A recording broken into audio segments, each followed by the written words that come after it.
Welcome to America's Pal. I am your host, Darren White. This is the #1 rated podcast being recorded in my man cave. That's right, I am your host, but not in a parasitic host kind of a relationship, more of a guest in my house, hosting guests, but then at the same time you're hosting me in your daily life. I'm here, you're here, we're all here. This is, like I said, the #1 rated podcast being recorded in my man cave. You can find us everywhere podcasts like to hang out. That's iHeart, Apple, Spotify. Find us on YouTube, America's Pal on YouTube. You want to see my face for some reason, go ahead, go to YouTube, look that up. Any way you find the podcast, make sure that you click the subscribe button. You give us a like, you give us a 5-star review. You can contact me directly at americaspal.com. That's the website. And to contact me, just go to Darren at americaspal.com. That's DARREN. Now, I took a little bit of a hiatus over the past couple of weeks, took a little break, but we're back at it. There's a ton of stuff that's happened over the past few weeks that we really need to get into. Make sure you stick out to the end of the program for our new segment, Florida Man's Pun and Done. Yep, we wrap things up each week now with a new Florida Man pun. Get ready to enjoy that. If you followed me, you also know that me being a Florida native, I'm not immune from the Florida Man experience, hence the 4th of July complete third-degree burns on my leg. There's a story about that back in one of our earlier episodes. But this week we're going to get into a topic. It's going to involve straw men, no gasoline or fire. Well, could be gasoline and fire after the speech last week. But we're going to talk about our straw man president and the convenience of fascism. But before we get into that, we have a brand new deadbeat sponsor. That's right. I've promised one. We've been leaning on Captain Ramius and the Florida Man and Moly Moly Guacamole. But we've got a brand new one here for you this week. And we're going to dig into our news outbreak, which is our rundown of some of the topics that, in the news, the headlines and all of that caught my eye over the past week or so. But before we do that, let's go ahead and listen to our brand new deadbeat sponsor. Remember, our deadbeat sponsors are my made-up sponsors because we don't have any paying sponsors yet. So there's a better way to work around that. I can make them up all day long. So stick through this first deadbeat sponsor break, and then we'll get right into our weekly news outbreak. This portion of the program is being brought to you by Colonel Jessup's Gitmo Bay Cafe. I eat my breakfast 300 yards from 4,000 Cubans who are trained to kill me. You know this, but you never bother to find out what I actually have for breakfast. Every morning at 0500, I go down to Colonel Jessup's Gitmo Bay Cafe and order myself a Code Red. What's a Code Red? Well, I thought you'd never ask. The Code Red is 2 oversized huevos served over toast with sausage and a cup of espresso so strong you'll be able to march for days without collapsing. If you think a Code Red may be bad for your health, then I suggest you've never faced the working end of a Soviet-made Cuban AK-47 assault rifle. If you're from the health department and want to investigate me, then take caution. I am a fair guy, but this forking heat is making me absolutely crazy. If you want to investigate me, roll the dice and take your chances. Don't you think for 1 second you can come down here, flash a badge, and make me nervous. If you'd like to order a Code Red from Colonel Jessup's Gitmo Bay Cafe, remember, you gotta ask me nicely. I want you to stand there and with your Harvard mouth extend me some forking courtesy. Until next time, Walk softly and carry an armored tank division, I always say. Well, that kind of makes me hungry for breakfast. How about you? A couple of oversized huevos, some sausage, some toast, and some espresso that will keep you marching for days. Anyway, it is time for this week's news outbreak. Former President Donald Trump filed a lawsuit against the federal government over the unprecedented FBI raid of his Florida home. He cited the Fourth Amendment of our Constitution and stated that the raid was un-American. In response, U.S. Attorney General Merrick Garland said, "Mr. Trump, you don't know who you're suing, do you? We haven't needed the Constitution since J. Edgar Hoover ran the FBI, and the American public demanded the Patriot Act. On a side note, we look forward to protecting the new American oligarchy and have unlimited funding to keep the American public in their place." Beloved Dr.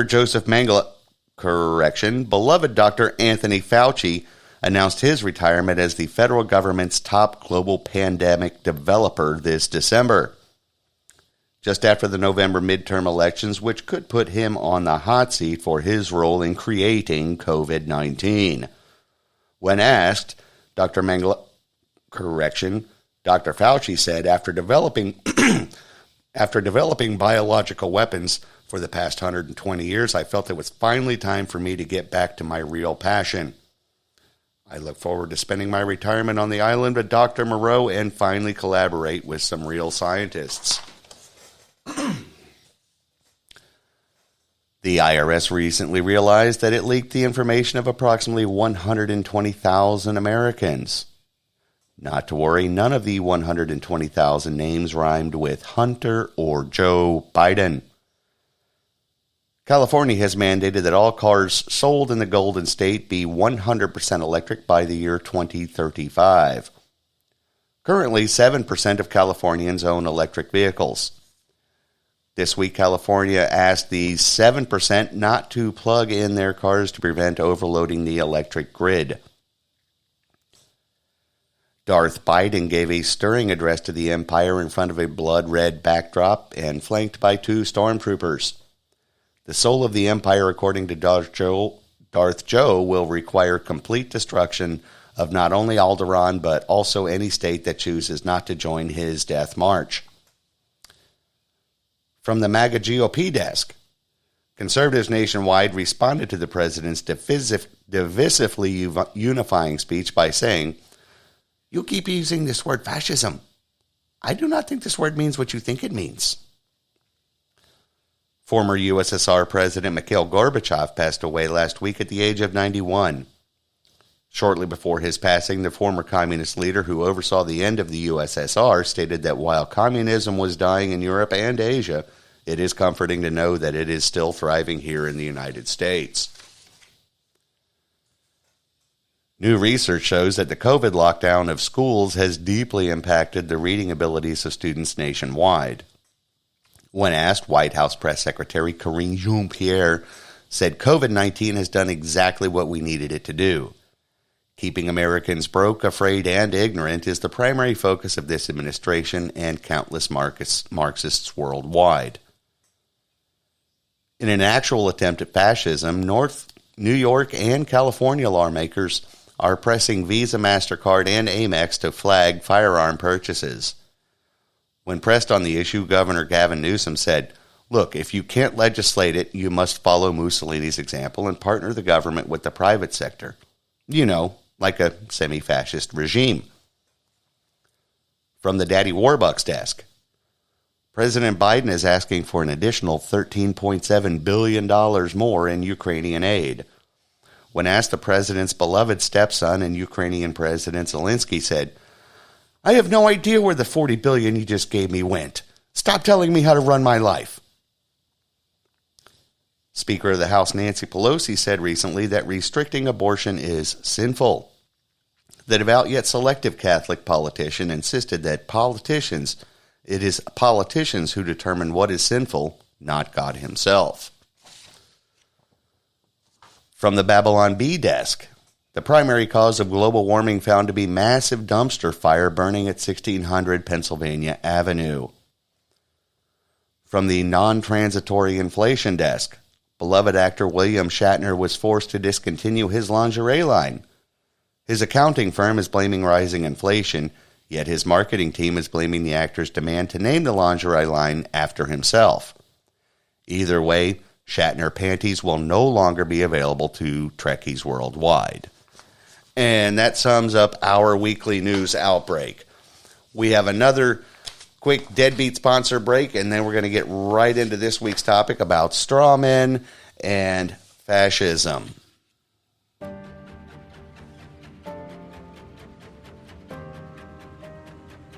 This portion of the program is brought to you by Captain Ramier's Submarine Sales and Service. Are you in the market for a Typhoon-class submarine? Does your current submarine need a little sprucing up before nuclear war season? Does your submarine lack the pizzazz your neighboring superpower submarines have?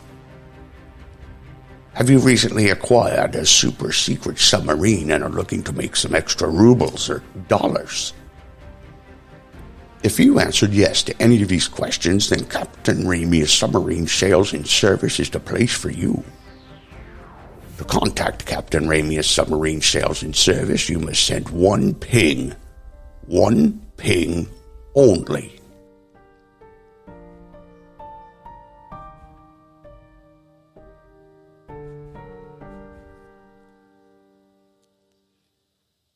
And welcome back to America's Pal.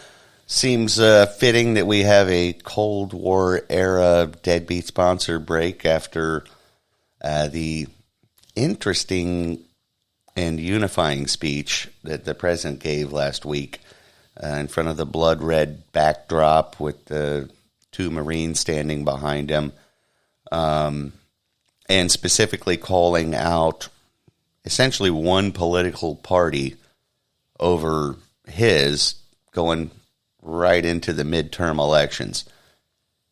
But this is what this administration has done, previous ones as well, on the left and the right.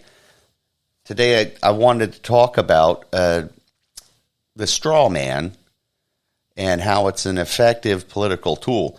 But right now we have a straw man president where all he has is hyperbole.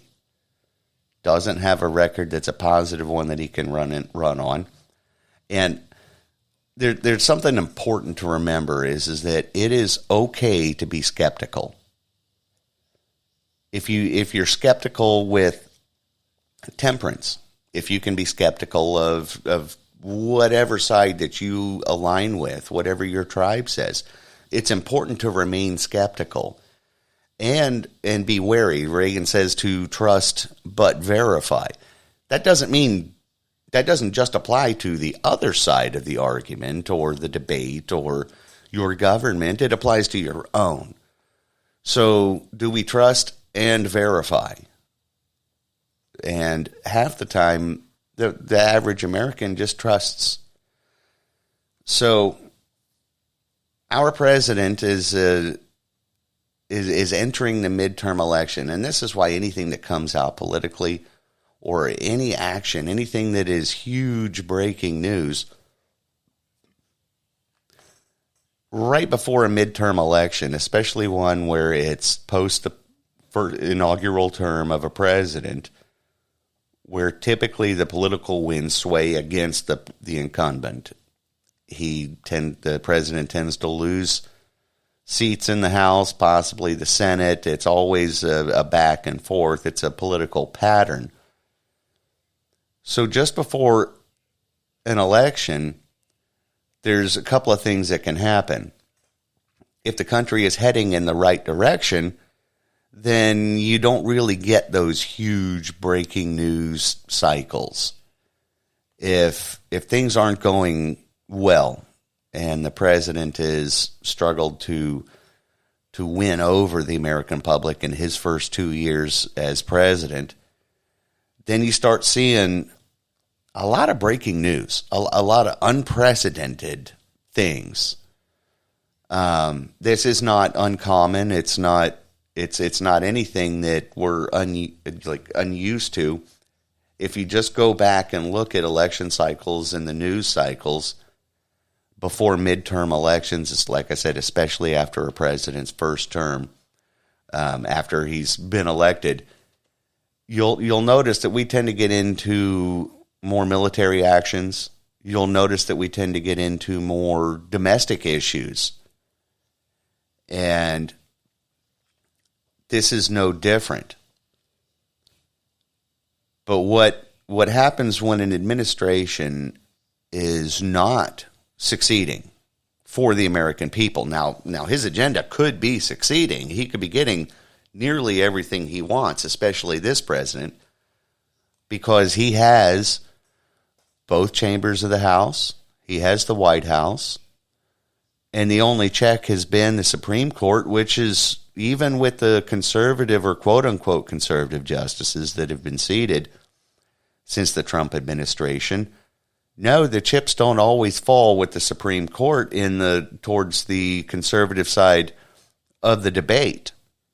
So he's managed to get a lot done. He has managed to overlook the border, left it wide open. He's managed to allow a flood of fentanyl and drugs across our border. Human trafficking is at its highest rates it's been historically. We have more and more illegal immigrants coming here, not to seek a better life, but just because it's open. Why not? We're offering more and more free things without the consent of Congress. Look at the a couple of weeks ago with the student debt forgiveness.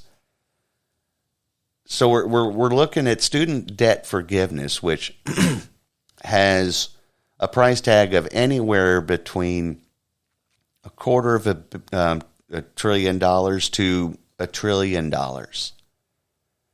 And it didn't go through the House, which is where all the finances are supposed to generate. All the finances go through the House. Now, he's got a majority in the House, but chose not to go that route, not the legislative route. He decided to use federal funds through an executive order. An executive order that was rooted in the Patriot Act. It was in a time of emergency, the president can declare funding for X, Y, or Z. Now, in the time of a financial crisis, if he wants to call this an emergency, a financial emergency, well, then who created the emergency? It wasn't a foreign government that created this emergency, this financial emergency for so many young people who were goaded into going to college and taking out six-figure student loans. No, it wasn't a federal, a foreign agency. No, it was our federal government during the Obama years, in the Obama administration, when we were all bickering about the Affordable Care Act and Obamacare. What was snuck in there was that the federal government, through the Affordable Care Act, which they brought over, they threw over the fence by hook or by crook, as Hillary, not Hillary Clinton, but as Nancy Pelosi said it would, that they would get it passed through reconciliation. Inside that bill, that almost 3,000-page bill, was student loan debt, and that the federal government would now assume control of all student loan debt. So they federalized student loans.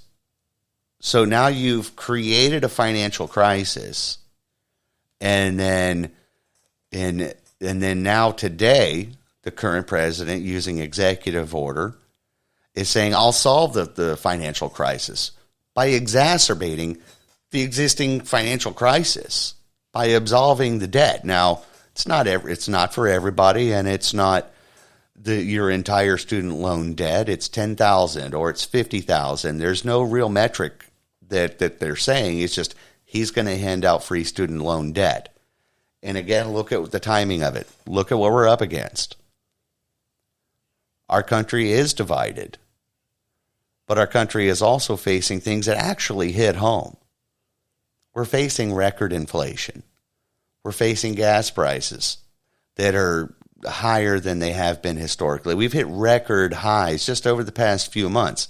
And then again, back to skepticism, let's look at all of a sudden they're dropping.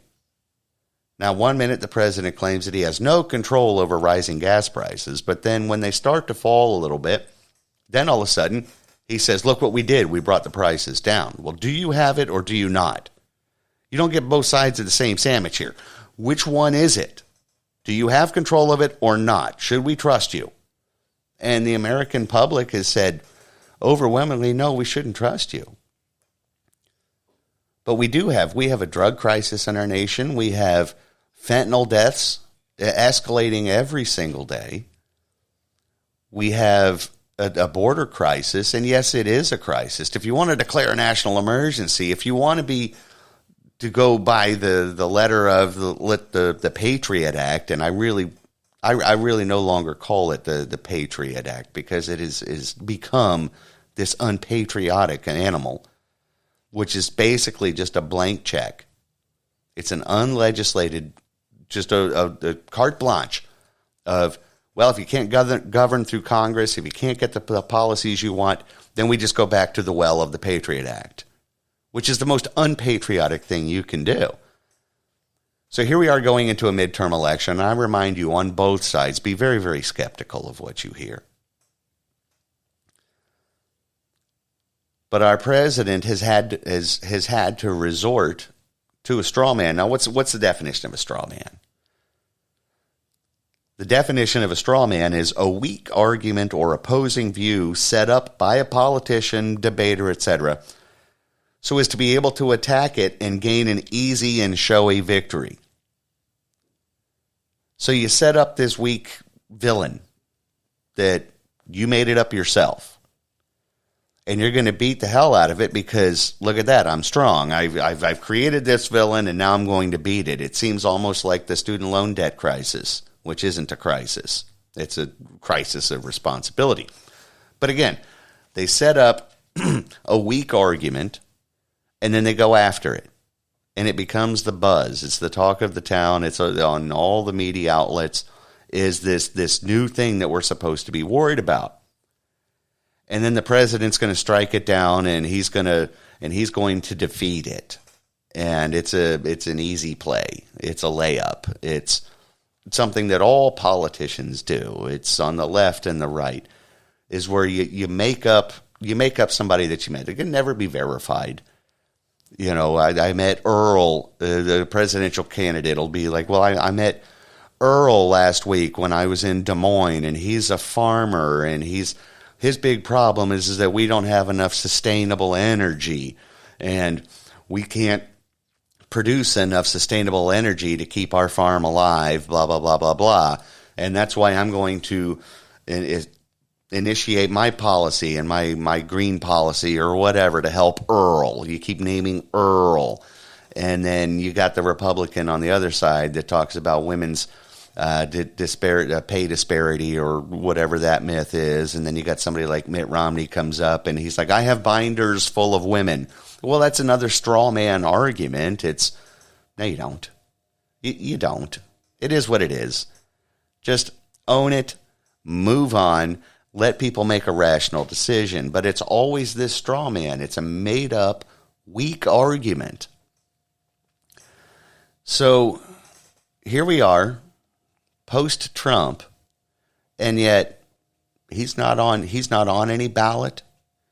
He's not up for office. He's not announced that he's running for office. He's not doing anything. He's holding rallies and being just an average citizen that has a huge fan base, yeah. But he's not on the ticket here coming up this November. What is on the ticket is actually your federal government. What's up? What are the choices?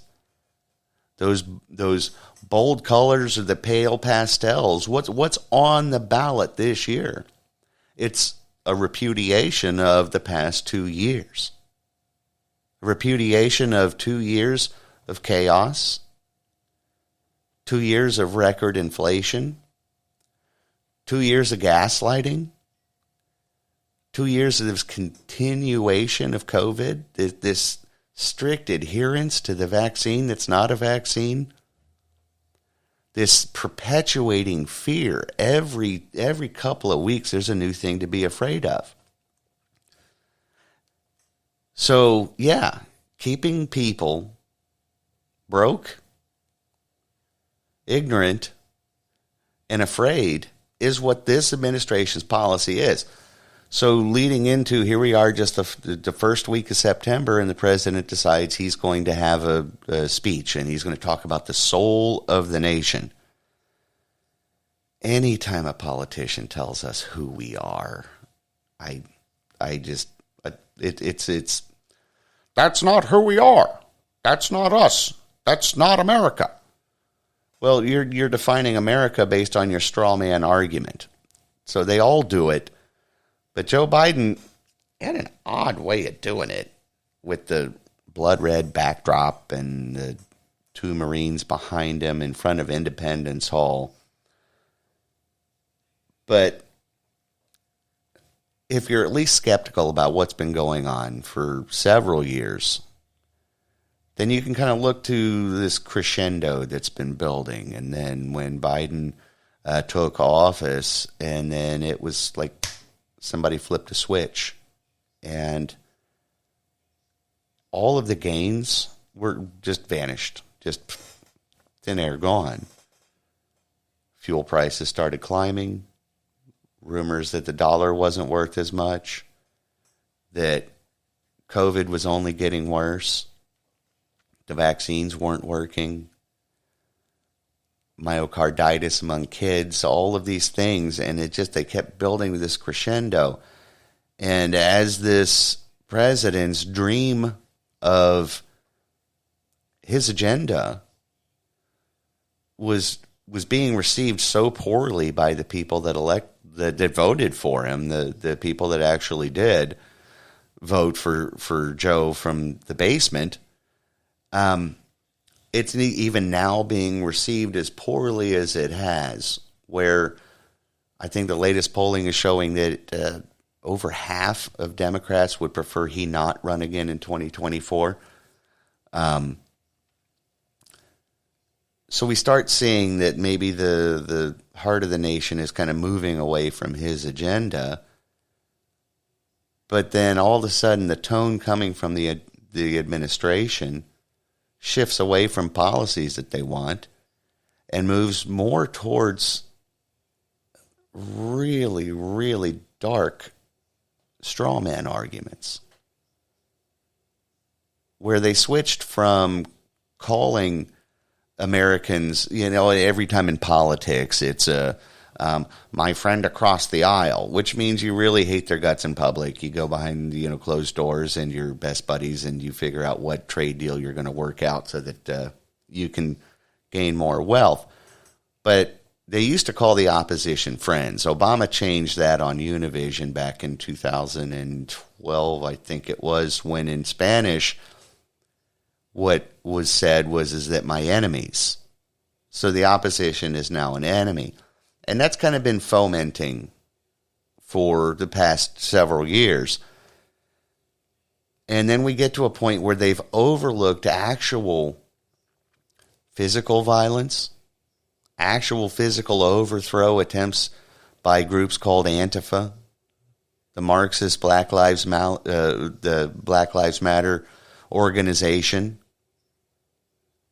Actual overthrow of our way of life. I mean, we're talking police stations burned. One was attempted to be burned down while people were inside it. This was just in 2020. But they don't call that out. In fact, that they bail those agitators out of jail. But they set up another straw man where there's a bigger threat. And if you go back over the past few years, it's our Justice Department is saying that right-wing extreme domestic terrorists is the number one threat to our nation. Now, again, anybody that's even close to skeptical hears that and goes, what are you talking about? We have much, much bigger fish to fry. The last quote-unquote right-wing extremist was Timothy McVeigh back in the Clinton administration. Now, you can find pockets of anything you want. And we'll get into that here a little bit later when we go over how convenient fascism is. But the biggest threat It's not our foreign policy. It's not our domestic policy. It's not our border policy. It's not our energy policy. That's not the biggest threat. It's 3 or 4 small pockets here and there of, yep, if you want to find a racist, you can find one. Go right ahead. Now, meanwhile, the entire population of what was considered a conservative population or even a Republican population, they're completely at a loss. They don't know any examples. They don't know anybody personally. They go to the rallies, or they'll go to a town hall meeting and all that, and they're not surrounded by these extreme right-wing domestic terrorists. Why do you keep saying this? They have been repeating this line over and over and over again. They're building this straw man to make anyone that voices opposition into your cultural boogeyman. That's what they did to Trump. See, Donald Trump was not somebody that I supported. I cared to support. I didn't care for him. I voted initially in the primaries for someone who I believed was a constitutional conservative, which I didn't. And you can go back on my Facebook post from back then and see that, no, I was not sold on Donald Trump in any way. And I'm not today. But when he got elected, I'm like, well, let's see. Let's see what happens. And a lot of what he did was really, really good for all Americans, for people of all faiths, from all ethnic backgrounds. Black unemployment at its lowest number in recorded history. Same for the Hispanics. Same for Asians, or, whatever acronym we want to start labeling everybody with. But since those metrics have been measured, yeah, it was good. Things were good for Americans.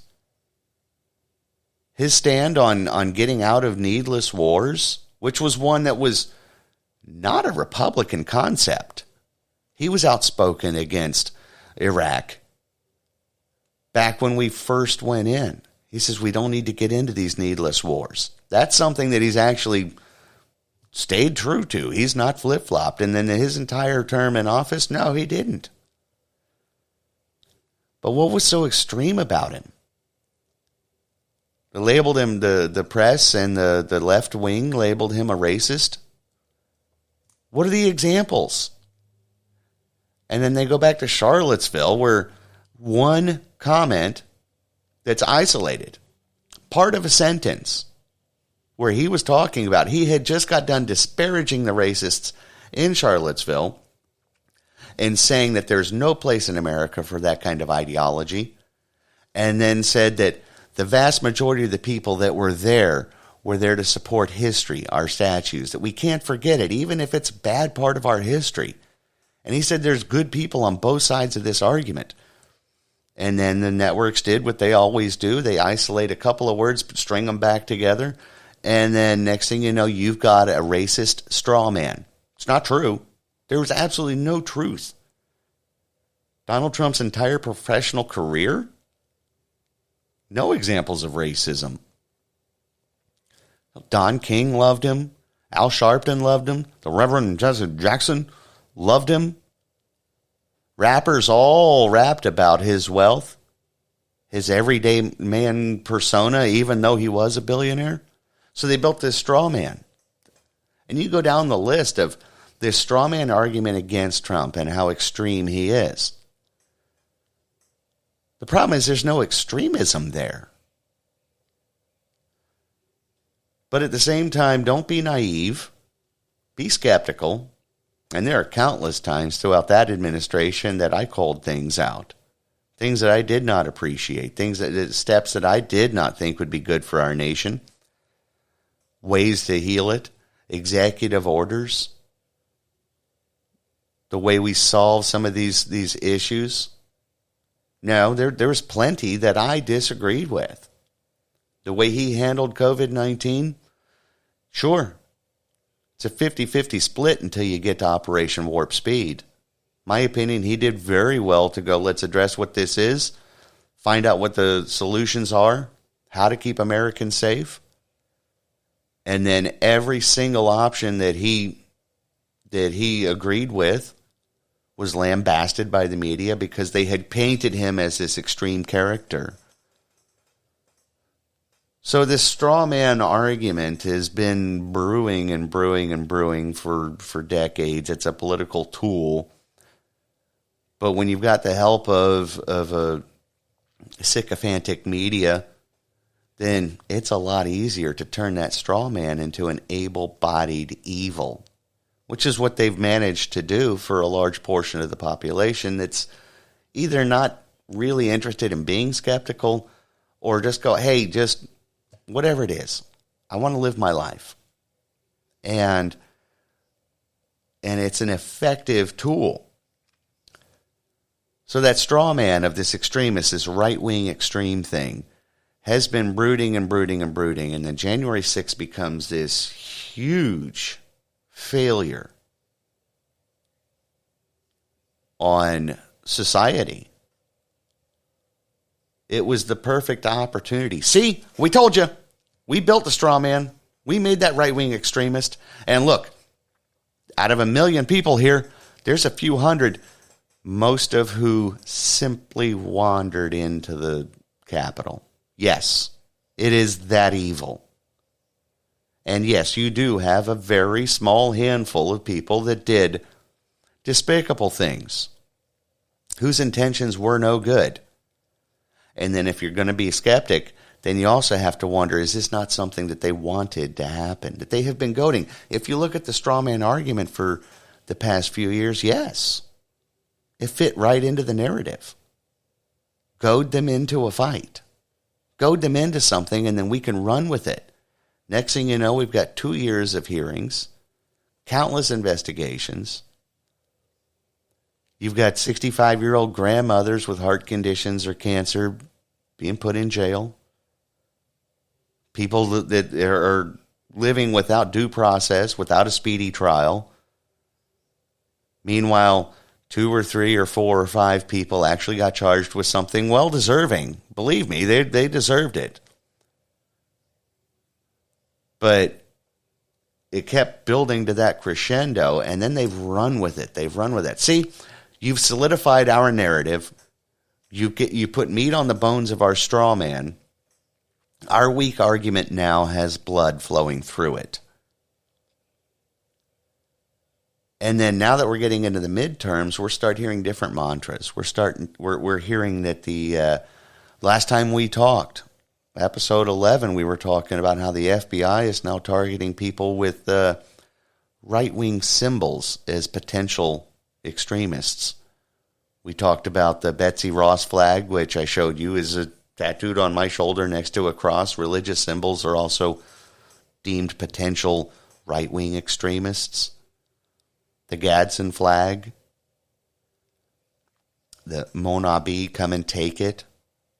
All of these things now are suddenly trickling into the straw man argument as that's now right-wing extremist.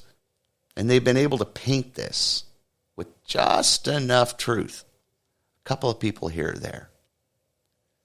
Now, pay no attention to the actual extremists behind the curtain, Antifa, that's burning down cities, that had locked down entire city blocks 6 weeks, or 6 blocks in Portland, where's the CHOP zone, the Chaz zone, or whatever they named it each week based on their elected officer of the week.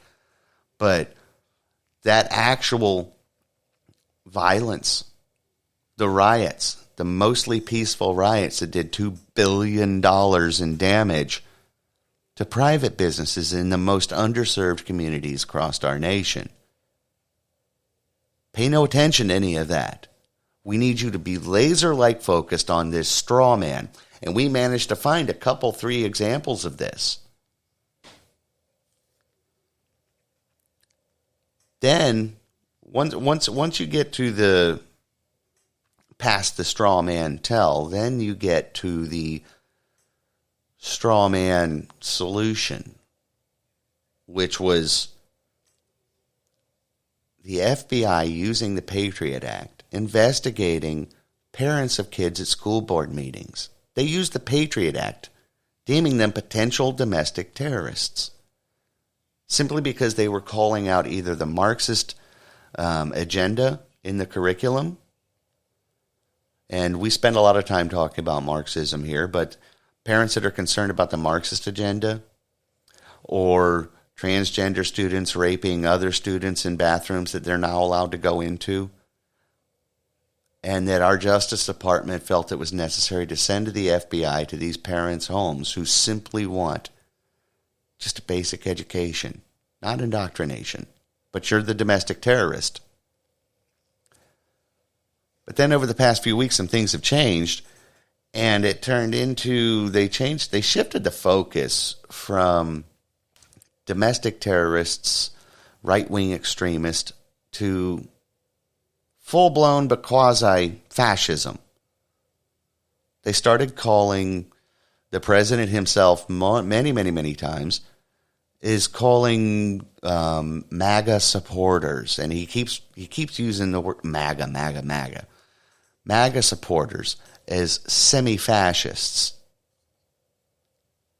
Now, here's where the straw man argument really fits into this, because let's go back to the definition of a straw man: a weak argument or opposing view set up by a politician, debater, etc., so as to be able to attack it and gain an easy, showy victory.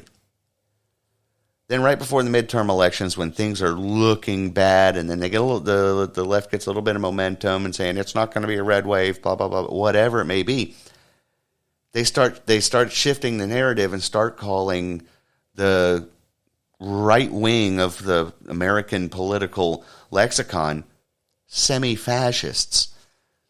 So here's a straw man. You want to define fascism? Well, to quote Nathan Jessup, roll your dice and take your chances. There's not a clear definition. See, fascism is something that sounds evil, sounds bad, and it is. Now, it was extremely fashionable back during the Woodrow Wilson era, because at that time, nations across the earth were being infiltrated by the Marxist-Leninists. So 1919 through the mid-1920s into the 30s, Marxism was the evil. Communism, which communism isn't necessarily Marxism. Communism is a step towards Marxism. So the Marxists came up with a straw man, which was a fascist. They labeled anyone that fought Marxism as fascists, and people started rising up and owning more of this fascistic mantra. But you can't get a clear definition of exactly what it is. Like Marxism, you got a clear definition. The Communist Manifesto. That spells it out. That's exactly what it is.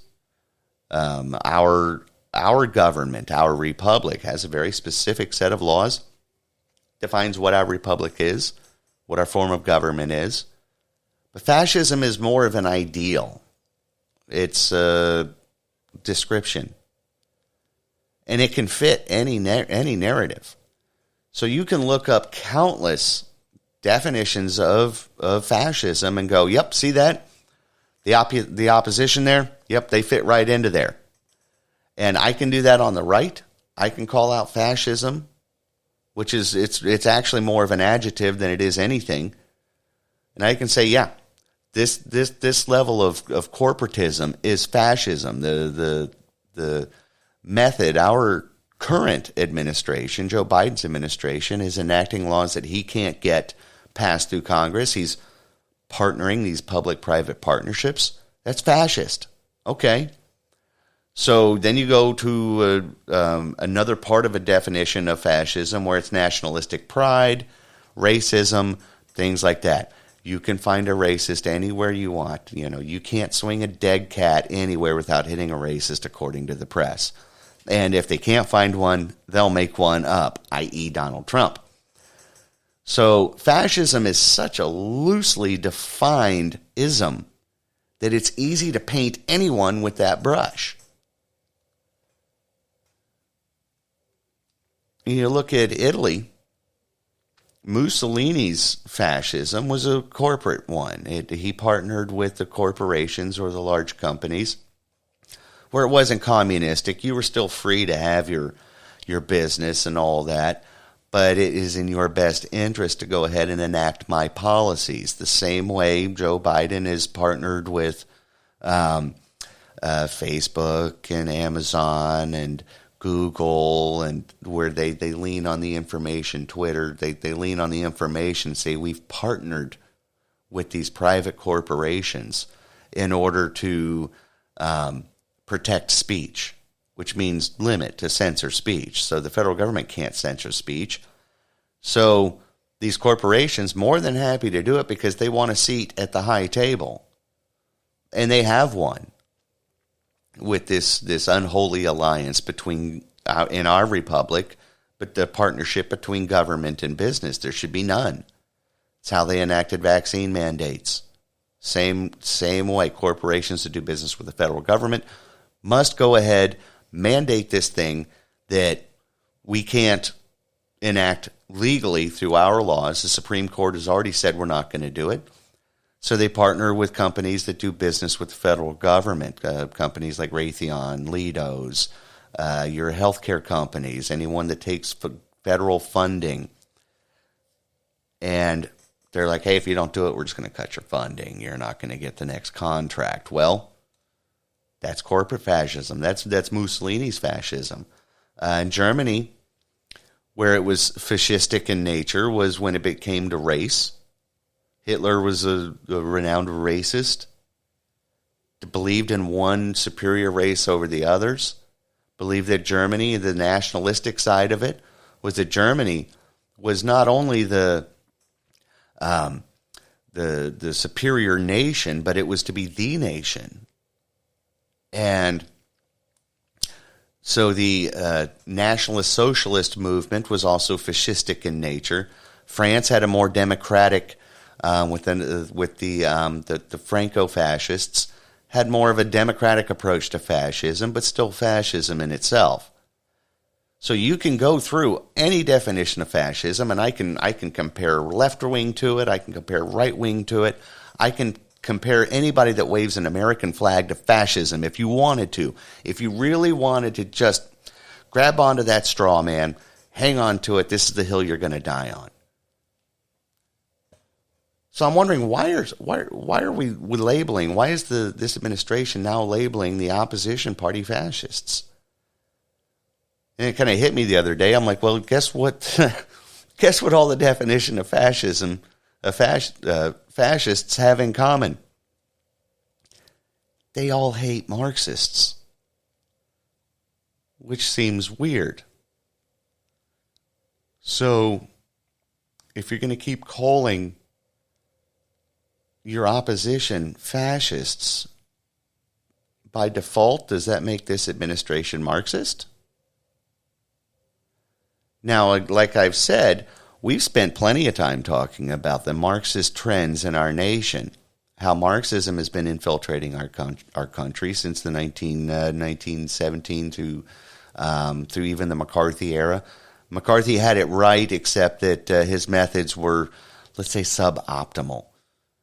But at the same time, the dangers of that Marxist-Leninist communism was prevalent and has been infiltrating our education system, our churches. We've talked about it. We won't rehash that today. But now all of a sudden, is it the Marxist that's calling the opposition fascist?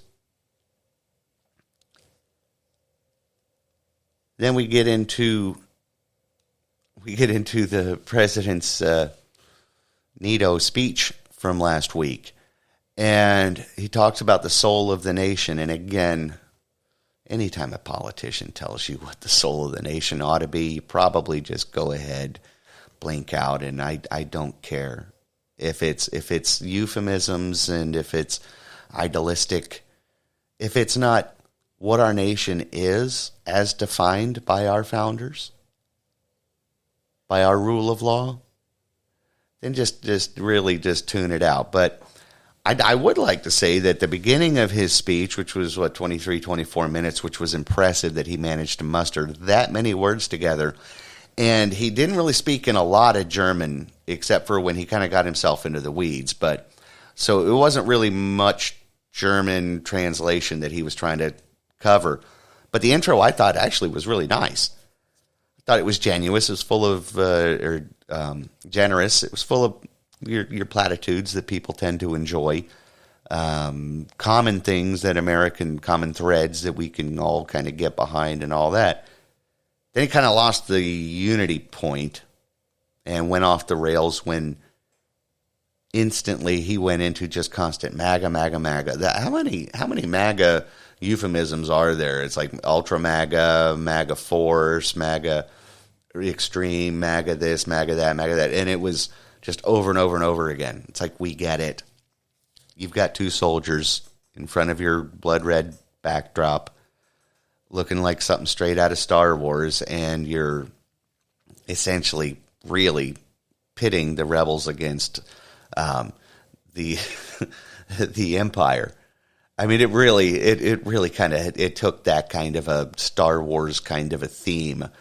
Instantly, crush the rebels, you know. Alderaan and anybody in South Florida has to go. But then he lost me at the unity when he said something, and I don't know that I've heard anybody bring this point up. But he brought out about halfway through his speech that a conservative judge has declared MAGA forces to be a clear and present danger to our democracy. I want to be very, very careful with the use of that language. Clear and present danger. A lot of us saw Tom Clancy's book, or read Tom Clancy's books. We saw the movie Clear and Present Danger, where they used the federal government and the military against the cartels because they were a clear and present danger to the sovereign nature of our country. He used that exact phrase, clear and present danger. But then he used another word over and over and over and over again. He used the word democracy 31 times in a 20-minute speech. 31 times he kept saying, we are a democracy. We're a democracy. It's a threat to our democracy. It's a threat to a democracy. MAGA Republicans, threat to democracy. And not to be a stick in the mud, but at the same time, we are not a democracy.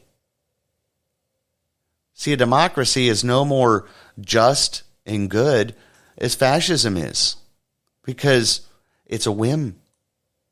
It's something that travels in the wind. It can go wherever you want it to go.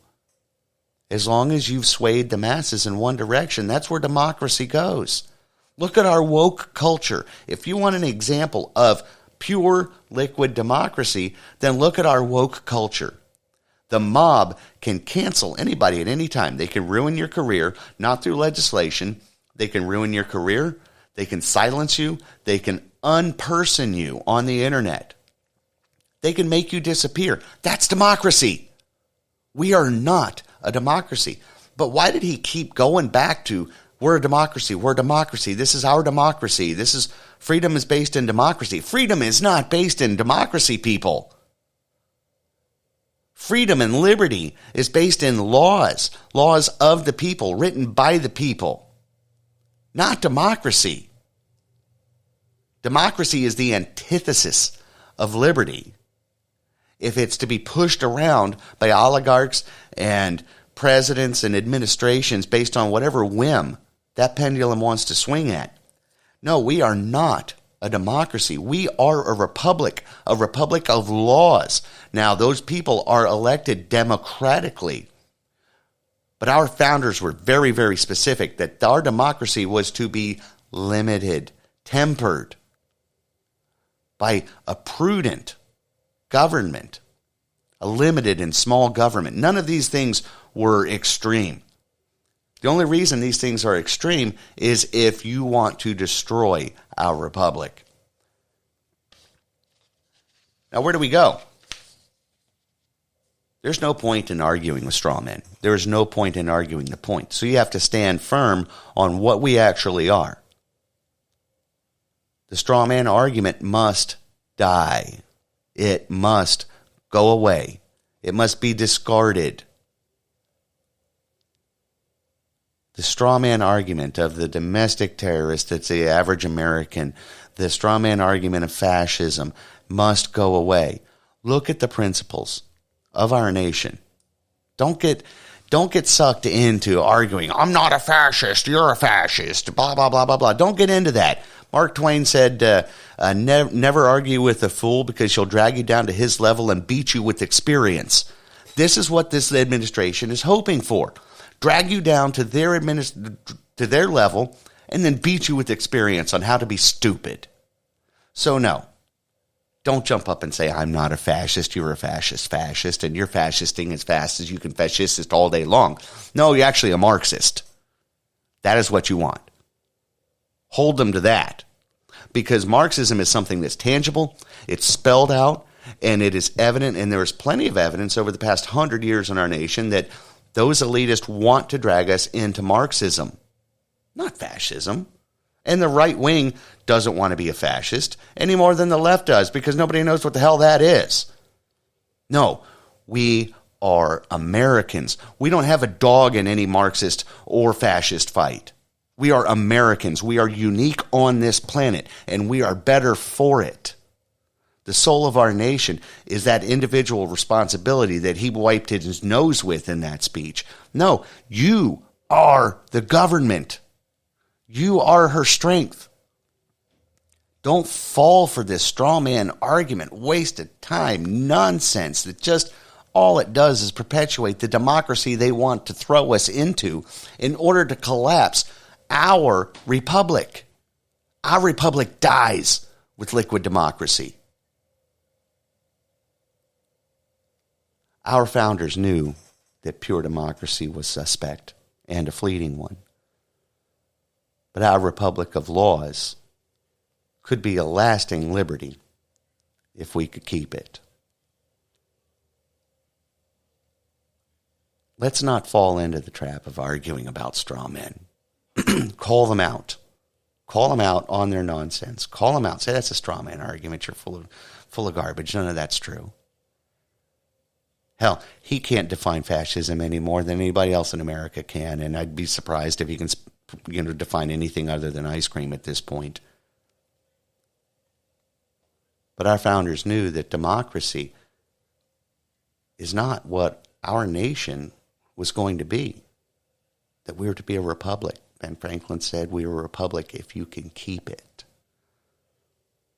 We're going to take our last deadbeat sponsor break, get right back into Florida Man's Pun and Done, and wrap things up for this week. This portion of the program is being brought to you by Slick Willie's Stain Be Gone. Hello again, friends. It's your old pal from Arkansas, and I'm here to share a brand new product that just could save your career. That's right. Slick Willie's Stain Be Gone is just the thing for you to keep your garments looking their best when you're on the go. If you're working late, you get a spot on your tie or some sauce on your fly. If you're under some stress and make a mess of a dress. If you're working hard for that dollar and get a smudge on your collar. If you notice a stain as your career circles the drain, then there's not a moment to waste. Order your very own Slick Willie's Stain Be Gone. It's guaranteed to remove all traces of everything from marinara sauce to DNA. Its compact size means that it will fit nicely into the cigar box in your desk drawer. It's guaranteed to work on the most delicate of materials, including private jet upholstery, a famous rug in your office that's shaped like an oval, rich Corinthian leather, and all designer clothing. Every Slick Willie's Stain Be Gone comes with a legally binding non-disclosure agreement for you to use at your discretion, free of charge. Order your Slick Willie's Stain Be Gone today. It just may save your career and a bundle in legal fees.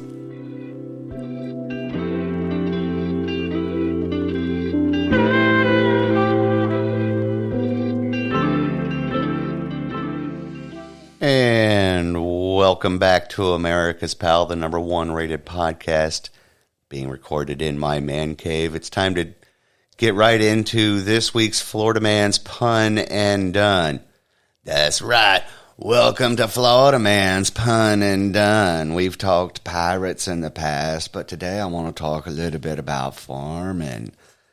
See, a city fella, he decided one day he was done with the rat race, and he decided he'd like to move out to the country and start a farm.